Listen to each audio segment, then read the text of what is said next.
about the magnetic flux. Okay, so that is very essential for us to discuss about the magnetic flux. तो इससे पहले हमने क्या किया कि हमने फैराडे और हेनरी के एक्सपेरिमेंट किए, experiment number 6.1 and experiment number 6.2 and experiment number 6.3. So these were very interesting experiment of electromagnetic inductions. But to conclude something from these experiment, it is very essential for us to learn this thing. This is called magnetic flux.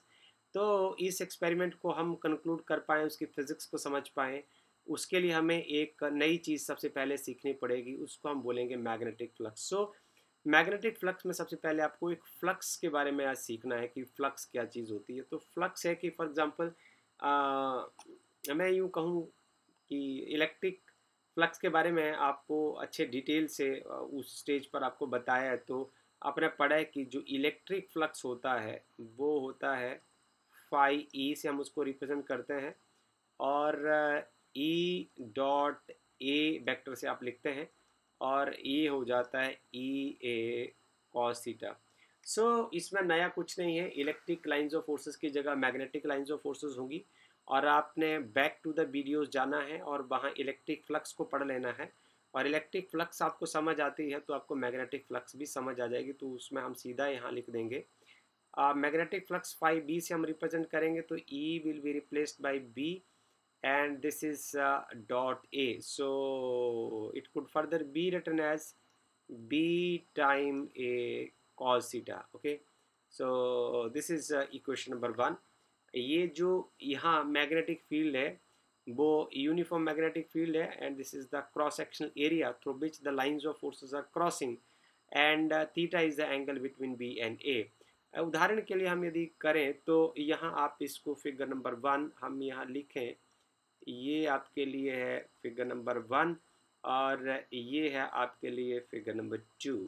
So figure number A के ऊपर जाके आप अपने equation को देखें तो यहाँ जो बी है वो यूनिफॉर्म मैग्नेटिक फील्ड को रिप्रेजेंट कर रहा है. देखिए जो लाइंस ऑफ फोर्सेस हैं वो इक्वली स्पेस्ड हैं, इसका मतलब मैग्नेटिक फील्ड जो है वो यूनिफॉर्म है, और जो arrow pointing in particular direction, this shows the direction of magnetic field. And A is the area of this squared loop का ये एरिया है, और एरिया को हम एरिया वेक्टर से यदि हम रिप्रेजेंट करें, so this is the direction of that area along this direction, along this arrow, and this is the direction of the magnetic field. So see carefully. So theta is the angle that exists between this V and A. So flux को करते time आपने इस बात का ध्यान रखना है कि जो नंबर ऑफ फील्ड लाइन जो है वो एक क्रॉस सेक्शनल एरिया से जब क्रॉस करती है तो उसमें जो मैग्नेटिक फील्ड है उसके डायरेक्शन में जो एरिया आएगा वो ही कंट्रीब्यूट करता है, और वो जो एरिया है वो ए कॉस थीटा वाला पार्ट होगा. या आप इसको फ्लक्स को ऐसे भी रिप्रेजेंट कर सकते हैं, बिकॉज जब आप प्रॉब्लम्स करेंगे तो आप तरह तरह से प्रॉब्लम कर सकते हैं. देखिए इसको ऐसे भी लिख सकते हैं आप, बी कॉस थीटा इंटू ए भी लिख सकते हो. तो आप मैग्नेटिक फील्ड के कंपोनेंट को भी आप रिजॉल्व कर सकते हो कि field lines crossing in the flowing in the direction of that area. So this has the same meaning at all. इन दोनों का जो मतलब है वो एक ही है. आगे हम चलते हैं कि यदि मान लो ऐसा भी हो सकता है, तो this is the example for the, यदि फील्ड आपका यूनिफॉर्म है, magnetic field is uniform and theta is the angle between the two, but there is also the possibility, यदि ऐसा भी हो सकता है. मैं इसको दूसरे पार्ट में हम इस को डिस्कस करते हैं in figure number 2. In figure number 2 इस फिगर में हम ये देख रहे हैं कि first condition is number 1 if magnetic field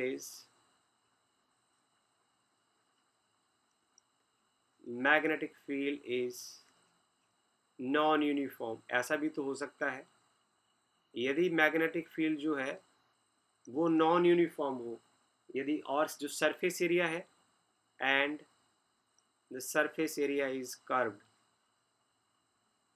surface area is curved. यदि सरफेस एरिया कर्व्ड है तो आप जो मैग्नेटिक फ्लक्स को कैसे निकालेंगे, तो इसमें कोई समस्या वाली बात नहीं है. इसके लिए आप फिगर नंबर 2 में चलिए। इस फिगर नंबर 2 में बहुत एक सुंदर डायग्राम बनाया है कि देखिए, जो जब आपका जो फील्ड है वो यूनिफॉर्म होता है तो फील्ड लाइंस के बीच का जो गैप होता है वो देखिए बिल्कुल कांस्टेंट है। और दिस पार्ट आप यहाँ देखिए, ये वाला पार्ट जो है, यहाँ यदि मैं एक लूप बनाता हूँ तो यहाँ जो फील्ड लाइंस के बीच का जो गैप है वो, और इस पॉइंट के ऊपर जो फील्ड लाइंस के बीच का जो गैप है वो अलग अलग है, और इस पॉइंट के ऊपर फील्ड लाइंस का गैप जो है वो अलग अलग है। इसका मतलब क्या है कि जो फील्ड है वो नॉन यूनिफॉर्म है। So this part represent the non uniform field. ये फिगर में नंबर 2 में जो फील्ड लाइंस है ये पैरेलल नहीं है, इसका मतलब जो मैग्नेटिक फील्ड है वो नॉन यूनिफॉर्म है, और इसके कंपैरिजन में जो यहाँ सरफेस एरिया वो कर्व्ड है। तो इसके लिए आप क्या कर सकते हैं, आप ऐसा करिए कि जो पॉइंट चूज़ कर लीजिए, जैसे आपने ये वाला पॉइंट चूज़ कर लिया तो यहाँ जो फ्लक्स होगी उस फ्लक्स को आप ये कह सकते हैं कि ये फ्लक्स हो जाएगी B1 dot DA1।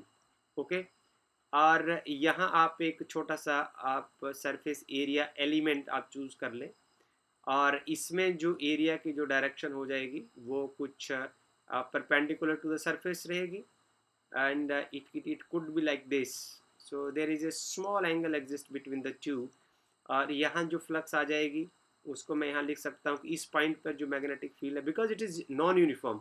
Non uniform means ये हर पॉइंट के ऊपर मैग्नेटिक फील्ड डिफरेंट होगा। सो इसमें फ्लक्स हो जाएगी B2, और एरिया जो आपने चूज़ किया वो DA2 हो जाएगा, और यहाँ इस पॉइंट के ऊपर भी आप छोटा सा एक सरफेस एलिमेंट आप चूज़ कर सकते हैं, और इसमें जो direction of the area vector जो हुआ उसका अपना एक एंगल होगा, इसको हम लिख देंगे B3 and dot DA3।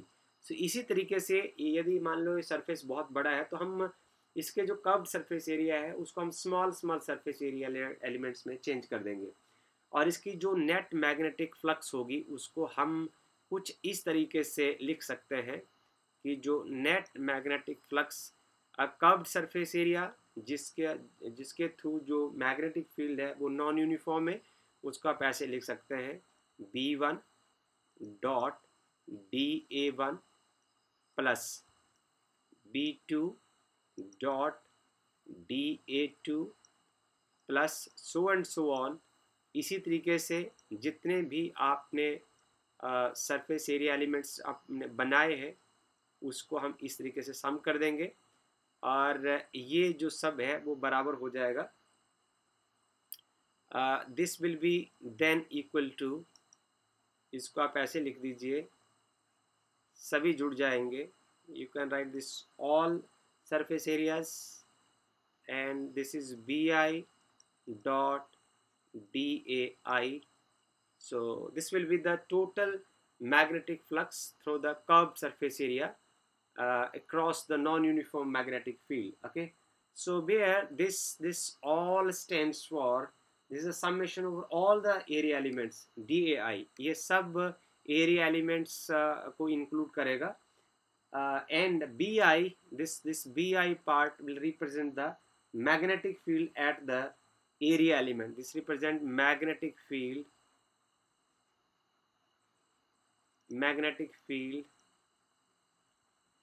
at जो एरिया एलिमेंट आपने चूज किया हुआ है उसके बारे में हमने बात की है। तो इस तरीके से हम टोटल मैग्नेटिक जो फ्लक्स है उसको निकाल सकते हैं। अब अगला सवाल आता है कि आपने मैग्नेटिक फ्लक्स नाम की एक नई फिजिकल क्वांटिटी आपने पढ़ी है, और जिसको हम लिख रहे हैं phi b is equal to b vector dot a vector, which could further be written as BA cos theta. So as the questions to the unit is concerned, तो जो फ्लक्स के जो ऐसा यूनिट्स होंगे वो हम ये कह सकते हैं कि 1 बेवर से हम इसको रिप्रेजेंट कर देंगे। तो 1 बेवर कैसे बनेगा, ऐसा यूनिट्स में मैग्नेटिक फील्ड होगा उस स्टेज पर 1 टेस्ला, और एरिया होगा 1 metre square. So 1 weber is equal to 1 Tesla meter square. As the questions to the scalar or vector nature is concerned, so you can just estimate that the dot product of the two vector quantity is always a scalar quantity. So we can say that magnetic flux is a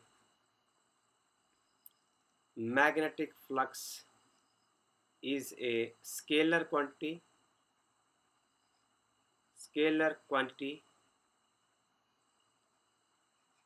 because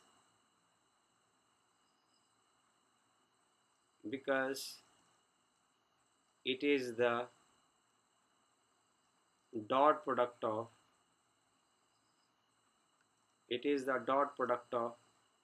two vector quantities.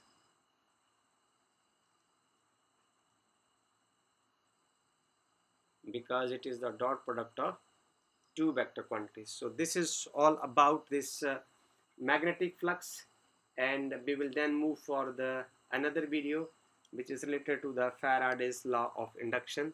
Till then, goodbye. So if you have any trouble, you can write in the comment box, and for the sake of the improvement of next videos, so I suggest you to write freely, but you want to write. Thank you.